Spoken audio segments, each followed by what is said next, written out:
வணக்கம் மக்களே, இது ப்ரோமோ உலகம். எல்லாரும் எப்படி இருக்கீங்க? இந்த வீடியோவில் நம்ம என்ன தெரியுமா பார்க்க போகிறோம்? சிவங்கி இப்போ ஜெர்மனி போயிட்டாங்க. அங்கே ஒரு ஈவெண்ட்காக தான் போயிருக்காங்க. அப்புறம் போகிற வழியில் சிவங்கி ஃப்ளைட்டில் பாஸ்தாலாம் சாப்பிட்ருக்காங்க மக்களே. இதெல்லாம் தான் சிவங்கி இன்ஸ்டாவில் போட்டிருக்காங்க. அதுக்கப்புறமா சிவங்கி ஃப்ளைட்டில் போகும்போது எடுத்த ஒரு வீடியோவையும் இன்ஸ்டாவில் போட்டிருக்காங்க.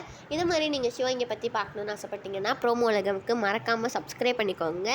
அப்புறமா சிவங்கி வேறு எதுவுமே இன்ஸ்டாவில் ஷேர் பண்ணலை. சிவங்கி பிஸ்னஸ் கிளாஸில் தான் போயிருக்காங்கன்னு நினைக்கிறேன். வேறு என்னென்னா, இந்த வாரம் சிடபிள்யூசியில் உமேர் தான் எலிமினேட் ஆகிறாங்க மக்களே. உங்கள் யாருக்கா தெரியும்னா நீங்கள் மறக்காமல் கமெண்ட் செக்ஷனில் சொல்லுங்கள். சிவங்கி போகிறதுக்காக எல்லாருமே சேஃப் ஜேர்னி அப்படிலாம் சொல்லி போட்டிருக்காங்க. அது இல்லாமல் மக்களே, சிவங்கி இன்ஸ்டாவில் திருப்பி ரீஷேர்லாம் பண்ணியிருக்காங்க. சிவங்கி ஜெர்மனியில் அவங்க இருக்க இடம் ஒரு டிஸ்னி படத்தில் வர மாதிரி இருக்குது அப்படிலாம் சொல்லியிருக்காங்க. அஸ்வின் குமார் இன்ஸ்டாவில் இந்த ஃபோட்டோஸ் எல்லாம் ஷேர் பண்ணியிருக்காங்க. இந்த வீடியோ பிடிச்சிருந்தா மறக்காமல் லைக் பண்ணி கமெண்ட் பண்ணிவிடுங்க. பாய்.